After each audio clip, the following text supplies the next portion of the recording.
우리 갈라디아서 말씀을 묵상하고 있고요. 지난주 우리가 함께 보셨던 단락은 이 갈라디아서에서 매우 중요하다라고 사람들이 손꼽는 아주 소중한 단락이었습니다. 제목은 율법의 저주에서 속량하심이라는 제목을 기억하시죠? 그 핵심으로 우리가 적용했던 것이 뭡니까? 우리가 예수님이 율법의 저주에서 우리를 속량하셔서 적용하는 것이 우리한테는 소중하게 남아 있어야 돼요. 우리는 치를 저주, 치를 값이 남지 않았고 예수님을 통해서 받을 복만 남아 있다. 우리 복 받는 거 좋아하잖아요, 그죠? 예수님을 통해서 값이 다 치루어졌기 때문에 우리는 치를 것이 없고 우리가 받을 복만 남아 있다라는 내용을 말씀을 나누었습니다. 자, 그러면 여러분 이 주제에 이어서 오늘의 말씀이 이어지는데요. 이런 의문점들이 따라오기 마련입니다. 율법이 저주하게 되는 것이라면 하나님은 도대체 율법은 왜 주신 것입니까? 율법의 용도는 뭡니까? 라는 질문을 할 수 있습니다. 여러분 율법을 사람에게 주셨다라고 할 때 지난주 복습 겸 율법의 저주라 하여서 여러분 율법이 나쁜 것입니까? 사람이 나빴다고 그랬습니까? 후자죠.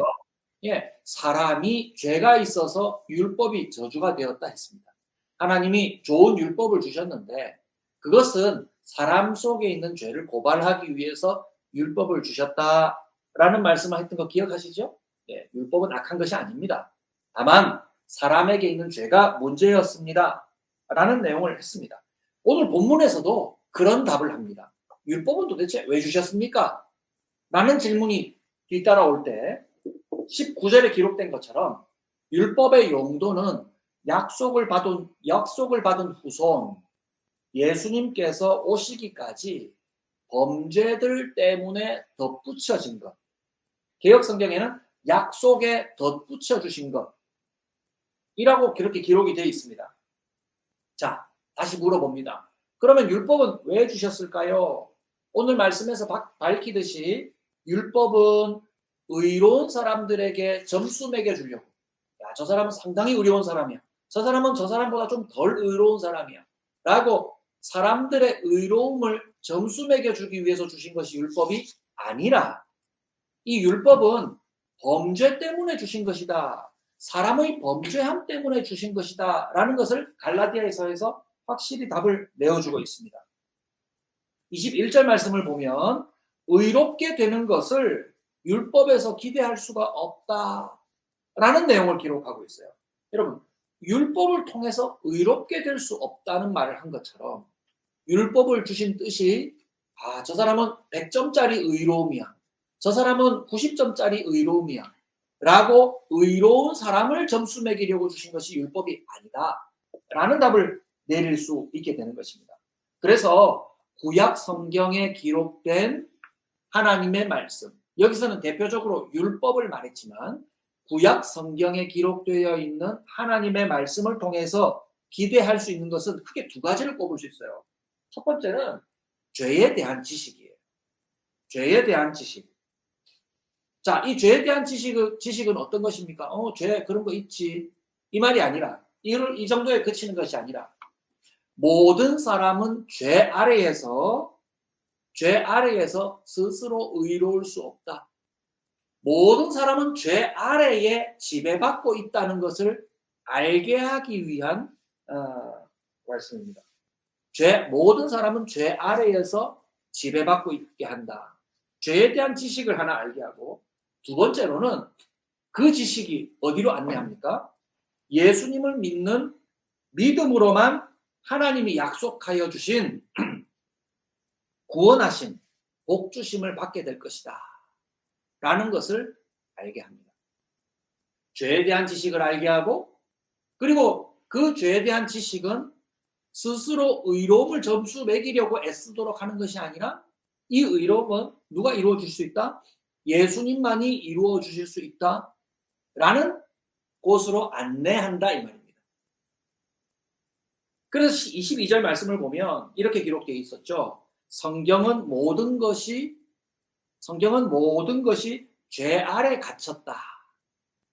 우리 개역성경에는 가두었으니 이렇게 기록합니다. 모든 것이 죄 아래 가두어져 있다.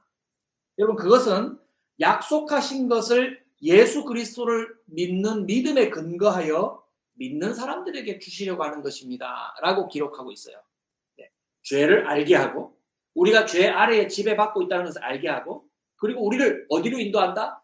예수님을 믿는 믿음으로 인도하기 위해서 율법을 주신 것이다. 라고 정리를 해요. 자, 이것에 대해서 좀 더 잘 알게 하려고 공부를 잘 가르치는 선생님들은 공부 보조 재료를 가져와요. 한 가지 비유를 가지고 오죠. 어떤 비유를 들고 오냐면, 율법은 초등학교 선생님이다. 초등학교 선생님은 아이들에게 가장 기초적인 지식을 가르치죠. 더불어 가장 기본적인 예의와 함께 기초적인 지식을 가르치는데, 마치 율법이 그런 것 같다 이 말입니다. 어떤 점에 있어서 율법이 무엇을 알게 하려고 했다? 죄를 알 수 있도록 해주고, 죄를 알 수 있도록 해주고, 그리고 율법의 지적만으로는 옳다 인정받을 수 없기 때문에 우리를 구원하실 수 있는 예수님을 믿는 믿음으로 안내하는 초등 선생님이다. 가정교사다. 이렇게 기록하고 있는 것입니다. 자, 그러면 다시 한번 정리합니다. 그러면 하나님이 율법을 왜 주셨는지 정리해 봅시다. 구약 성경으로는 모든 것을 죄 아래에 가둔다라고 갈라디아서가 기록하였고, 그렇기 때문에 구약으로는 구약 자체로는 옳음을 증명하고 나 자신이 상당히 점수가 높은 사람입니다 라는 것을 증명하고 하나님께 인정을 받는 것이 아니라 자기의 부족함, 곧 죄와 악행이 드러나서 옳음에 대해서는 결코 아무도 자신할 수 없다는 것을 알게 하는 책이다 라는 것을 알 수 있어요.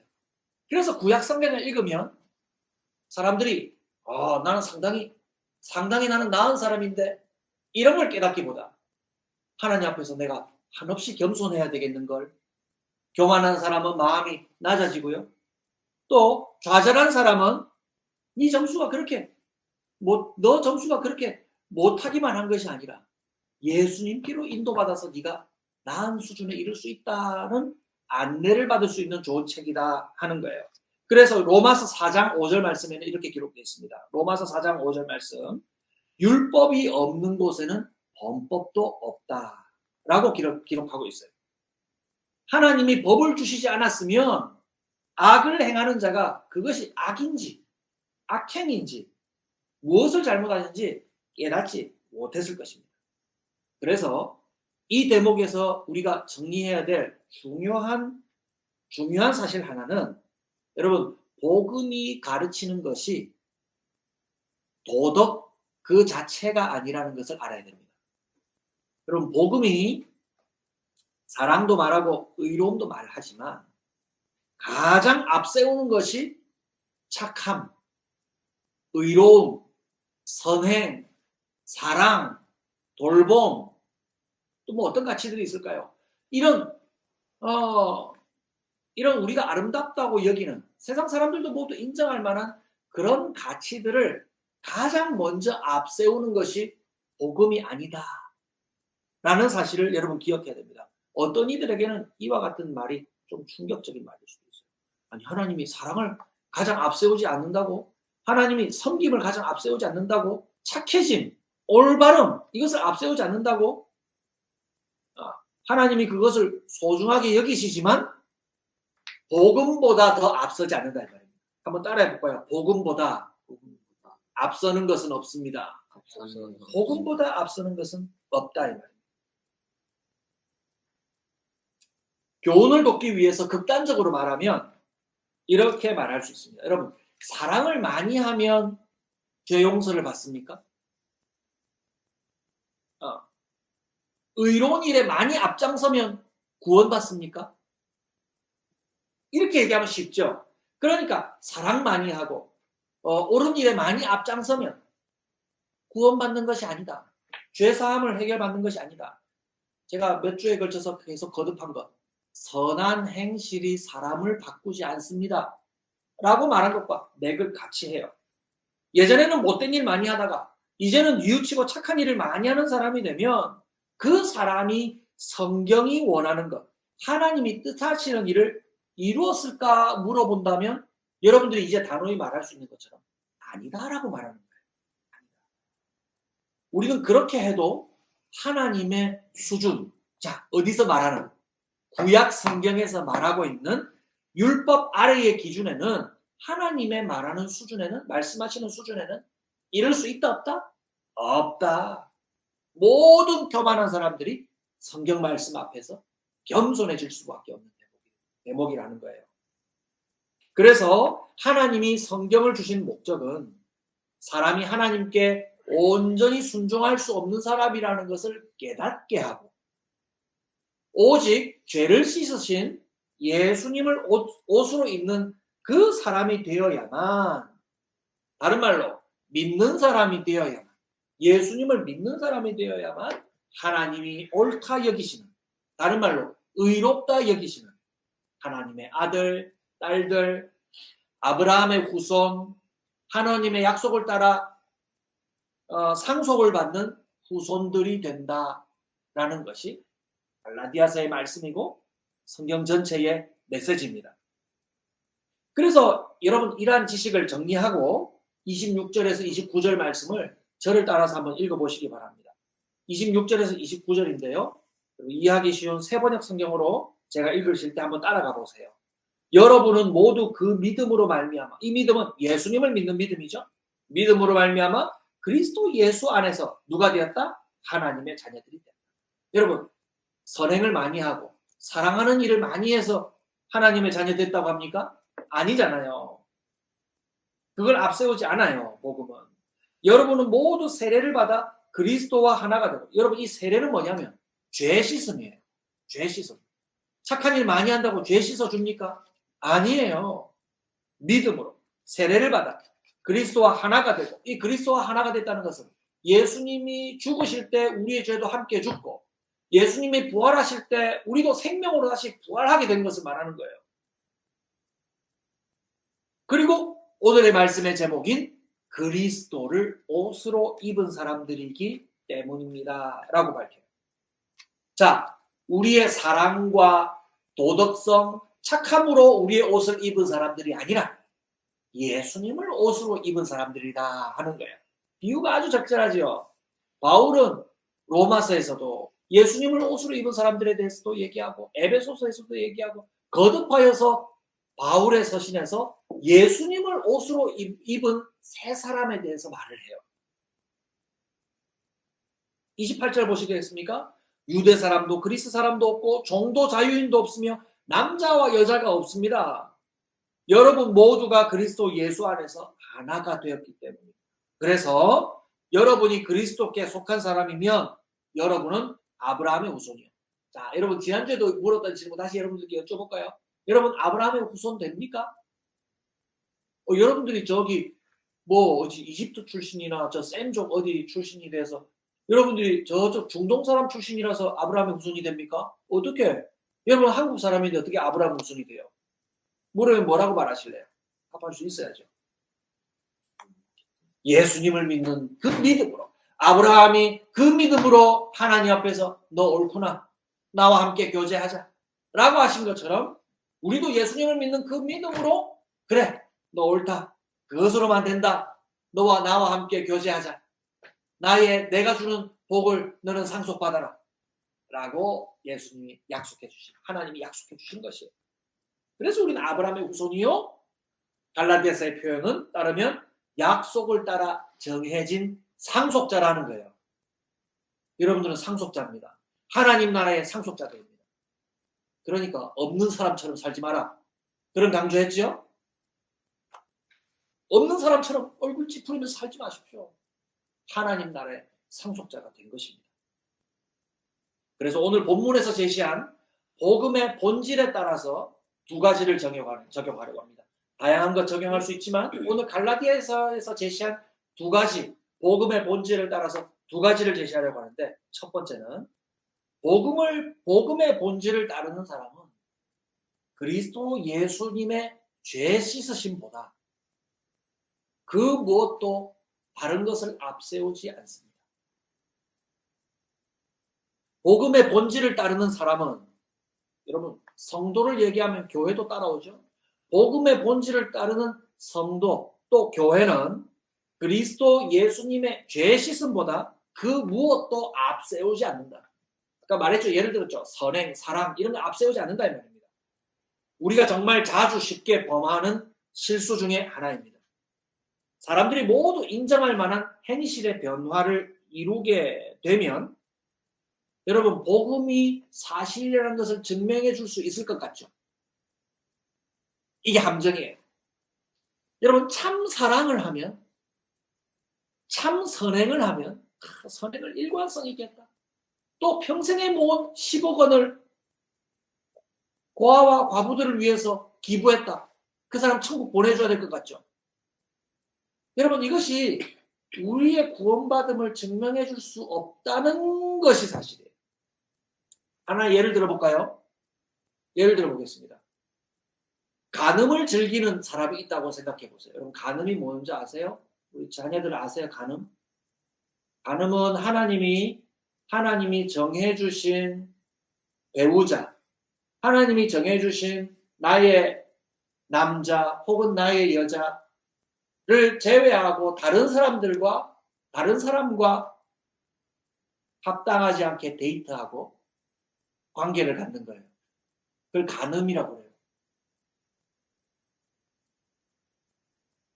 요즘 말로는 좀 이해가 빠른 말이 있을까요? 불륜. 불륜처럼 쉬운 말이 있는데 왜 이렇게 돌아갔을까? 불륜을 즐기는 사람이 있었다고 생각해 보세요. 그런데 그 사람이 어느 날 그 불륜을 즐기다가 복음을 듣고 예수님을 믿게 됐어요. 자, 복음을 듣고 예수님을 믿게 된 그 사람에게 우리가 기대할 법한 변화가 있죠. 어떤 변화입니까? 불륜을 즐기던 사람이 과거의 행실을 뉘우치고 예수님을 믿고 난 다음에 이것이 예수님이 참 가증히 여기시는 것이구나. 하나님 정말 싫어하시겠구나. 하고 그 죄악을 멈추는 거죠. 그 죄를 그만두는 거예요. 간음을 그만두고 그의 삶은 그뿐 아니라 다른 것도 선한 삶으로 많이 바뀌게 되었습니다. 그런데 그의 믿음이 착한 삶으로 바뀌게 했다는 것은 부인할 수 없는 사실이지만 여기서 주의해야 될 것, 우리는 무엇을 주목해야 되느냐? 그 사람이 예수 믿고 우리와 같은 성도가 되었다는 것 자체에 주목해야지. 이 사람이 예전에는 험악하고 참 하나님 모르고 제 마음대로 짓고 살던 사람인데 지금은 참 착한 사람 됐대. 이 사람이 예전에 짓던 죄 이제 안 짓는다 하면서 자꾸만 예전보다 더 착해진 것에만 주목하는 거예요. 그래서 그 얘기 해봐라고 자꾸 얘기하고요. 그 얘기 듣는 것을 즐겨합니다. 그리고 그 사람은 또 어디 가서 제가 예전에 얼마나 못된 사람인지 아십니까? 예수 믿고 착한 사람으로 바뀌었습니다. 라고 하면서 사람들의 관심을 주로 예수 믿고 성도가 된 것보다 어디에 더 관심을 많이 갖게 돼요? 예전보다 착한 사람 된 것에 더 많이 관심을 갖기 마련이라는 거예요. 그러나 복음으로 바뀌게 된 것은 그의 행실의 변화가 핵심이 아니라는 것을 알아야 돼요. 사람들은 주로 그 사람의 얼굴빛이 바뀐 것, 그의 행실의 변화에 주목할 수밖에 없고 하나님의 자녀됨보다 그의 행실이 바뀐, 그의 외모가 바뀐 것에 더 관심을 갖기 마련이죠. 그러나 여러분 주의하십시오. 복음보다 행실의 변화에 더 주목할수록 복음을 오해할 가능성이 더 높아지게 된다는 사실을 알아요. 복음을 오해하게 돼요. 왜냐하면 행실은 죄인이 아니거나 그 사람에게 맡겨진 삶의 결과이기 때문에. 자, 좀 어렵습니까? 여러분 예수님을 믿지 않은 사람도 선행으로 보이는 행동을 할 수 있어요. 삶의 변화를 가져올 수 있어요. 그래서 그것이 예수 믿는 자의 결정적인 변화는 아니라 이 말이에요. 여러분 회심했던 사람이 좀 극단적으로는요. 예전에 내가 다른 사람이랑 데이트했던 불륜했던 것이 그렇게 재미있었는데 다시 한번 해볼까 하고 그 죄를 저지를 수 있을까요? 여러분 좀 실망인데요. 고개 끄덕끄덕 하는 사람은. 여러분 그럴 수 있어요. 충격적일 수 있을지 모르겠지만 복음을 믿고도 불륜을 저지를 수도 있어요. 제가 그걸 옳다 말하는 것이 아니에요. 사람은 그런 실수에 또 빠진다 이 말입니다. 그러면 여러분 그 사람이 믿고 받아들였던 예수님이 그 사람을 바꾸었던 그 변화는 거짓입니까? 아니라는 거예요. 우리의 행실의 변화가 복음을 다 포장할 수가 없어요. 복음을 가려지게 할 수가 없어요. 이것이 아주 소중한 지식입니다. 우리가 악행을 마음대로 일삼겠다는 말이 아니라 그 변화는 마땅한 것이지만 우리의 행실이 복음이 우리가 아브라함의 자손 되는 것, 하나님 나라의 상속자 되는 것을 가릴 수 없다. 더 앞세울 수 없다. 라는 것을 분명히 해야 됩니다. 우리는 우리의 변화된 행실에 주목해야 될 것이 아니라 따라해 봅시다. 그리스도로 옷 입고 있는 사람. 우리가 그리스도로 옷 입고 있는 사람이라는 것을 확인해야 됩니다. 이것은 비유니까요. 직접적으로 말하면 예수님을 믿고 있는 사람이라는 것을 확인해야 돼요. 우리의 행실, 우리의 얼굴빛, 우리의 행실이 바뀐 것, 그것으로 결정적인 것이 아니라 그것을 자꾸 사람들은 주목하는 경향이 있는데 그것이 아니라 우리가 예수 그리스도를 옷으로 입고 있는 사람들이라는 것을 확인해야 된다. 그것은 예수님을 믿는 믿음으로 내가 복음을 받아들였고 하나님 나라의 상속자가 되었다 하는 사실이에요. 이해되시죠? 그리고 두 번째 하나 더 간단하게 말씀드리면 이 복음의 본질을 따르고 믿는 사람은 그리스도 안에서 누구나 하나가 됩니다. 갈라디아서에서 얘기하는 거니까요. 그리스도 안에서 하나가 돼요. 이것은 앞서 드린 복음보다 그 무엇도 앞세우지 않는 사람이라는 것과 맥락을 같이 해요. 외모보다 복음이 앞서죠. 그러니까 여러분 주머니 안에 돈이 많이 들었든 돈이 많이 안 들었든 요즘 주머니 안에 돈 안 들고 다니죠. 통장에 돈이 많이 들었든 적게 들었든 지식이 많든 적든 그 사람이 남자이든 여자이든 출신이 어디이든 지위가 높든 낮든 그 사람의 과거가 어떠했든 지금의 현재가 어떠하든 여러분 그건 차별하지 않고 모두가 그리스도를 옷 입고 있는 사람으로서 하나 동일하게 여겨진다는 겁니다. 여러분 가족들을 떠올려 보세요. 여러분 가족들 중에 가족 식구가 5명이라고 가정해봐요. 아버지는 돈이 많고 첫째 아들은 돈이 적고 또 첫째 딸은 뭐라 할까요? 좀 조금 있고 막내 아들은 재산을 다 탕진했다고 가정해봐요. 그래서 빚이 많다고 생각해보세요.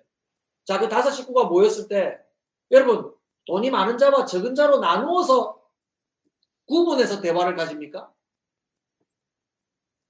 돈이 적거나 세상적인 지위가 낮으면 가족들이 모였을 때 발언의 기회가 적어집니까? 여러분 그렇게 된다면 그곳은 세상이에요. 엄밀하게 따지면 가족이 아닌 거예요. 가족은 그렇지 않아요. 하나님 나라에서 믿음으로 예수 그리스도를 옷 입고 있는 성도들은요. 그 사람이 세상에서 지위가 높든 낮든 성별이 남자이든 여자이든 출신지가 어떠하든 재산을 많이 가졌든 적게 가졌든 구분하지 않고 서로가 서로에게 동일하게 대하며 나 스스로를 그들 앞에 동일하게 나타내는 사람 그리고 동일하게 대접받는 것을 기대하는 사람이 되어야 한다는 거예요. 내가 세상에서 뭔지 알아? 라고 하면서 교회 가서 그에 마땅한 대접을 기대하는 사람 그 사람이 예수님을 잘 모르는 사람이면 아이고 그렇구나 하고 귀엽게 받아줄 수 있지만 계속해서 그런 태도를 가지고 예수 믿고 있는 사람이라면 가르쳐줘야 돼요. 믿음이 자라나야 돼요. 그에 대한 대접을 기대하면 안 돼요. 돈이 10억 원, 100억 원이 있어도 교회에서 자기 식사 당번 순서가 돌아오면 식사 당번 섬겨야 되고 그죠? 공평하게 하나가 된 것처럼 가족처럼 행동해야 한다는 거예요. 말씀을 맺겠습니다. 그리스도를 옷 입은 사람들은 법이 아니라 예수님의 약속을 따라, 하나님의 약속을 따라 예수님의 죄 씻음을 믿고 구원하심을 받은 사람들이에요. 여러분, 이러한 사람들의 무리는 교회를 이루고 세상과 전혀 다른 판단으로 살아간다. 제가 때때로 강조하잖아요. 우리의 생각은 세상 사람들의 기준과는 좀 달라야 됩니다. 자주 얘기하잖아요. 두 가지를 정리했습니다. 오늘은. 첫 번째는 예수님의 죄 씻으신 것 외에는 구원받은 증거로 다른 것을 앞세우지 않습니다. 그래서 우리 작은 말소리 교회는요, 그런 일을 계획하지도 않지만 그런 일은 없습니다. 저 남자 성도님이 예전에 얼마나 죄인이었는지 아십니까? 이 사람이 예수 믿고 많이 바뀌었습니다. 집사님 한번 얘기해 보시죠. 라고 하면서 착한 사람 된 것 간증시키지 않습니다. 여러분, 그 교회 본질 아닙니다. 사람들이 자꾸 그걸 주목하다 보면 복음의 본질에서 벗어나기 마련이에요. 요즘 교회 프로그램에 그걸 핵심으로 하는 교회들이 간혹 있어요. 그리고 그거 잘한다고 하면서 사람들이 칭찬하고 교회라면 마땅히 그거 해야지 하면서 그래 합니다. 여러분, 그런 교회의 위기는 뭔지 아십니까? 그렇게 간증했던 사람들의 부도덕함이 다시 드러나게 되면 여러분, 그 위기를 어떻게 하시겠습니까? 복음이 가짜인 것입니까? 복음이 그렇게 하찮아질 수가 없는 거예요. 예수님의 죄 씻으신 것 외에는 구원받은 증거로 다른 것을 앞세우지 않는 성도, 교회가 되어야 됩니다. 행실의 변화를 기뻐해야 됩니다. 그러나 그것보다 예수님의 의로우심, 예수님의 오르심으로 우리를 옷 입히신 것을 우리는 알고 그것을 우리가 함께 나누고 서로를 함께 대해야 하겠습니다. 이에 따르는 두 번째 교훈은 우리가 함께 그리스도를 옷 입고 있는 사람으로서 서로가 서로를 동등하게 대하며 그리스도 안에서 하나가 되어야 하겠습니다. 내가 더 나은 대접을 받거나 또 혹은 못한 대접을 받는 것을 마땅히 여기는 것이 아니라 서로가 서로를 동등하게 용납하고 사랑하고 하나를 이루는 것을 자연스럽게 여기는 우리 성도님들이 되시길 바랍니다. 여러분, 착한 실천해야 돼요. 그것은 다음에 말하기로 하고, 더 중요한 것, 우리가 그들을 나보다 낮게 여기고 용납하고 받아들이지 못한 마음부터 회개해야 돼요. 착한 일은 좀 있다가, 더 중요한 것이 아직 안 됐잖아요. 우리는 못 받아들이는 마음이 더 많고, 그죠? 나 자신을 우리 교회의 일원으로서 제대로 바라보는 그 마음이 아직 부족해요. 그 마음부터 회개해야 되겠습니다. 세상에서의 지위나 소유나 믿음의 자손들에게 세상의 지위나 소유보다 믿음의 자손들에게 약속하신 하나님의 복이 비할 수 없이 영광스럽다는 것을 우리가 모일 때마다 확인받기를 바랍니다. 한 주간 동안 그리스도로 옷 입은 사람으로서 마땅한 믿음으로 이와 같이 두 가지를 우리가 핵심적으로 기억하면서 실천하면서 살아가시는 저와 여러분들이 되시기를 주님의 이름으로 축복합니다. 함께 기도하겠습니다.